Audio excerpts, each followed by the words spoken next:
Welcome to this explainer. Okay, let's dive right into this. People so often think of groundbreaking inventions as these singular, lightning bolt moments of pure genius. We picture a lone inventor tinkering away in a dusty workshop, suddenly throwing their hands up and shouting, Eureka! But the history of the car? Actually, scratch that. It is absolutely not just one single Eureka moment. It's actually a much richer, much more fascinating story than that. So it begs a really simple question, right? Who actually invented the car? I mean, we hear it all the time. But to answer it accurately, we kind of have to bust a common myth right off the bat. There was no single person who invented it all. No way.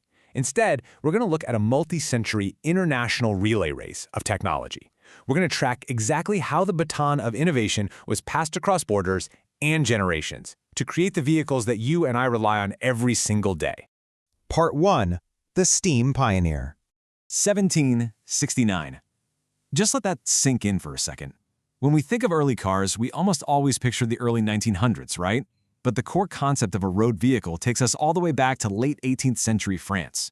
In that exact year, a French inventor named Nicolas Joseph Cugnot built the very first road vehicle. And the absolutely crucial detail here, it was steam-powered.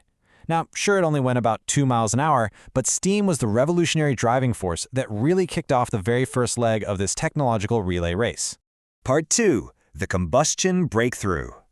Now, as we all know, technology takes time to evolve, so we have to jump forward a bit to 1808 to see our next massive leap. The baton gets passed to Swiss inventor François-Isaac de Rivas. And this brilliantly illustrates our next phase, because he designed and constructed the very first internal combustion-powered automobile. This is a massive critical shift in our story. We're moving away from steam and taking those first vital steps toward the internal combustion engines we know today. Part 3. Birth of the Modern Car. Okay, so what exactly makes a car, modern? Well, our definition here is pretty simple. A practical, marketable automobile for everyday use. Those earlier prototypes we just looked at, as absolutely brilliant as they were ultimately experiments. A modern car is different. It's practical. It's marketable. It is truly meant for everyday use. And that modern standard? Well, it was officially achieved in 1886 when German inventor Carl Benz patented his Benz patent Motorwagen. Now, really notice the timeline here for a second. We're looking at a near 120-year gap since Cugnot's steam vehicle in France. It literally took over a century of global trial, error, and refinement to finally arrive at a vehicle that was practical and marketable for everyday use. Part 4. Hitting the Mainstream. Now, what's really interesting about this is that once the car met that modern standard over in Germany, it was primed and ready for the global mainstream, taking us right into the 20th century in America. And we hit two very distinct commercial milestones here. In 1901, the Oldsmobile Curved Dash became the first mass-produced car, which proved, hey, these vehicles can actually be built at scale. But then, in 1908, the Ford Model T arrived. And it wasn't just mass-produced, it was the first mass-affordable car. That distinction is absolutely vital. Being mass-produced is one thing, for sure, but affordability is what truly puts a technology into the hands of the everyday public.